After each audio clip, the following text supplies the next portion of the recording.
Una nueva invasión. Irak, entrada 38, el cercenador de cabezas agarró con confianza la de Wake. La levantó como el que lleva un candil entre la oscuridad y la acercó a Tim, a escasos centímetros de su rostro.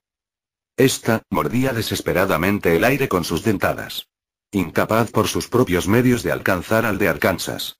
Sus dientes empapados en sangre rechinaban cada vez que cerraba sus mandíbulas. Moses sintió morirse del espanto.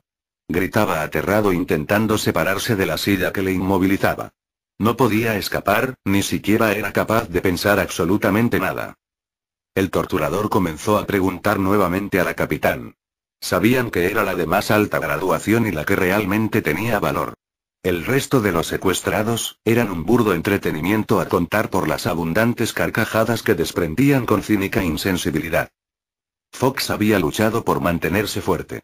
No habían abusado de ella, ni siquiera la golpearon, simplemente arrancaron su uniforme en singular demostración de supremacía. Ese momento se veía capaz de aguantar, de luchar por no contar nada. Pero ahora estaba destruida moralmente. En ese horrible instante de decapitación, se había descubierto incapaz de soportar aquella situación, ni un segundo más. Era todo, demasiado horroroso y tanto fue así, que sin remedio, cayó conmocionada. Cediendo a la tensión. El rostro del secuestrador se agrió al verla desfallecer. Lanzó con desdén la cabeza cercenada de Wake contra el suelo y acallando las rezagadas carcajadas de sus compinches con una simple mirada, agarró un cubo metálico. El agua del interior golpeó fría e hiriente contra el despojado cuerpo de la oficial. Su efecto fue inmediato, como un prominente bofetón bien dirigido. Un gemido de impresión escapó de sus labios cortados, como un saludo inconsciente a aquella tortuosa realidad. Lo miró, nerviosa, el pánico escribía telegramas que se podían leer fácilmente desde sus vidriosos ojos. Él, desde su trono de poder y control absoluto, volvió a formular las anteriores preguntas. Su expresión hastiada no ofrecía más concesiones. Sin embargo, Fox no estaba en condiciones de poder comprender con exactitud las cuestiones que la exponían. Se sentía desorientada y de alguna manera, no era capaz de llegar a comprender el peligroso alcance que suponía no responder. Enervado, lanzó el cubo con total impunidad contra la cara de la maniatada, dando por terminado aquel interrogatorio. Agarró con decisión la reanimada parte de Wake, para lanzarla maliciosamente sobre el regazo de Tim. Inmediatamente después, desenvainó el oxidado machete, dispuesto a utilizarlo contra la catatónica mujer. Moses chilló de la impresión. Sintió un profundo repelús recorrer su cuerpo al sentir sobre sus piernas, aquella cabeza decapitada viviente. Luchó por apartarla de encima suyo, pero estaba inmovilizado. El pánico atormentaba su dolorida mente y se multiplicaba al ver mordisquear a Wake el pliegue de su pantalón. Era una imagen, tan imposible y en un alarde de esfuerzo sobrehumano, Tim tomó el impulso suficiente como para levantar las dos patas delanteras de la silla y con la punta de sus pies, se impulsó para caer al suelo. Esperaba, que aquel movimiento apartara la cabeza de encima de él. Pero solo consiguió golpearse en el hombro y llenarse otra vez de polvo, los enrojecidos ojos. Para colmo, Wake parecía haber aprovechado de alguna manera aquella sacudida y ahora, engullía la tela del pantalón ávidamente. En aquel momento de pavorosa catatonía, una mano se posó en su hombro.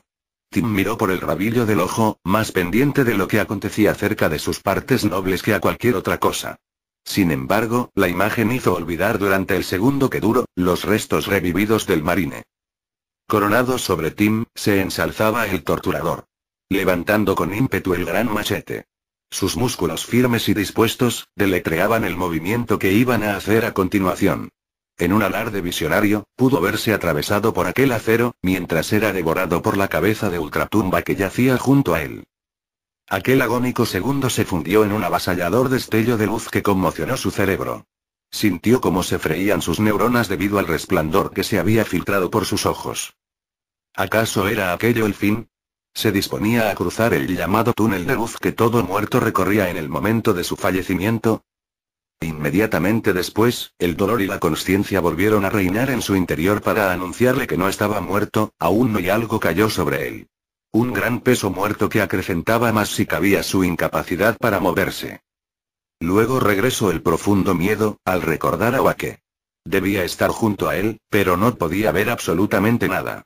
Temía ser devorado vivo, sin ni siquiera darse cuenta. estaba tan aturdido por aquel cúmulo de penurias, que ya hasta desconfiaba de las sensaciones que padecía. A veces sentía que todo era un sueño y el velo que cubría su visión se fue difuminando, clareando así el entorno. Forzaba la vista intentando intuir algo. Pronto discernió un gran bulto enfrente de él, que le impedía ver más allá. Al poco, descubrió que era el cuerpo de un hombre, estaba sobre él, tumbado. El volumen de su cuerpo le recordó al secuestrador. El resplandor metálico de lo que parecía un machete, corroboró aquella intuición. Desde su posición a ras de suelo, vislumbraba un intenso trasiego de piernas a su alrededor. Estaba rodeado de gente que no paraba de moverse de un lado para otro. Su visión se recuperaba por momentos y los bultos disfrutaban paulatinamente de más definición. Así descubrió a la cabeza de Wake rebañando como buenamente podía, el bíceps del secuestrador. Sintió un profundo alivio al saberse fuera del alcance de aquella cosa. Pero poco pudo aprovechar el cercenado Marine, pues un inusitado puntapié lo apartó del lugar, como si fuera un balón de fútbol chutado desde el punto de penalti. Alguien apartó el cuerpo del secuestrador, para a continuación incorporar a Tim. Después, desataron sus ataduras de pies y manos. Varias de aquellas personas se arremolinaban junto a él. El sufrido Marine se echó las manos por fin libres a sus doloridas muñecas. Su cabeza le mataba de dolor y sin poderlo evitar acarició sus sienes intentando apartarlo. El tacto con sus manos levantaba más malestar en su cabeza, su rostro irregular y destrozado, era un foco continuo de sufrimiento. Como iba siendo habitual, seguía sin escuchar nada. Un fuerte mareo colonizaba su cuerpo y sus extremidades hormigueaban insensibles. Aún así, se sabía libre e intentó incorporarse gracias a su indomable espíritu luchador. Pero irremediablemente sus piernas fallaron y fue a caer de bruces contra el suelo. Así habría sido, de no ser porque los hombres que tenía alrededor se lo impidieron. Identificó sus uniformes, aquellas tonalidades grises azuladas dibujadas en forma de píxeles, eran inconfundibles. Esos patrones de tela tan característicos y familiares para él, forzaron una leve pero irreconocible sonrisa en su rostro. Amigos y, susurró sin poder mover sus labios de lo hinchados que estaban. Y llevadme a casa, amigos y. Sintió desvanecerse. El teniente de las fuerzas especiales Mike Torres, miró imperturbable a Tim, mientras le acomodaba en el suelo. Formar parte de una unidad tan distinguida como los Boinas Verdes, acarreaba aquel aire tan distante y profesional. Sin embargo, era imposible no profesar amargura al ver el mal estado del Marine. Se rascó su descuidada barba y preguntó: ¿Cómo está Doc? Mal. El sargento mayor David Oxarver, era hombre de pocas palabras, costumbre que se acentuó significativamente desde que formó parte de las fuerzas especiales, donde acostumbraban a ser escuetos y directos. El médico especialista reconocía a toda velocidad el cuerpo del Marine de primera clase, aplicando las curas pertinentes y asegurándose de estabilizar su estado. Perímetro asegurado. Estado en verde. Gritó un tercer operador que se asomaba por la puerta. Smelly Cat, uno a todos los operadores. Nos marchamos en 2 minutos. Ordenó Torres por el canal de radio a todos los SF. Doc, ¿podemos mover al Marine? Afirmativo. Los SF, acrónimo de Special Forces, Fuerzas Especiales, ayudaron a vestir a la Capitán Fox con la ropa de recambio de uno de ellos. Sus movimientos eran precisos pero tranquilos, no hablaban entre ellos, sabían perfectamente qué hacer. Gracias y, dijo ella, ruborizada de ver cómo 2 hombres la cubrían sin prestarla aparente atención.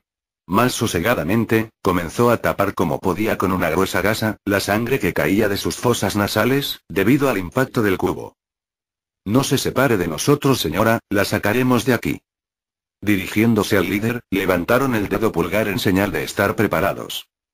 El cuerpo del secuestrador abatido se retorció. Levantó los brazos, después, su torso se alzó.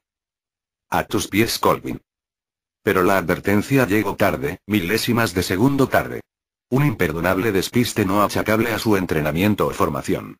Era difícil hacerse a la idea de que los muertos en esos momentos, en aquel lugar, no tenían por qué estarse quietos. El reanimado hincó con furia sus dientes en el gemelo derecho del operador. Su boca se abrió más de lo imaginadamente posible, la mandíbula se desencajó, las comisuras de los labios se rajaron. Pero nada de esto evitó que arrancara gran parte de la masa muscular de su presa. 250 gramos de carne fueron separadas con extrema sencillez.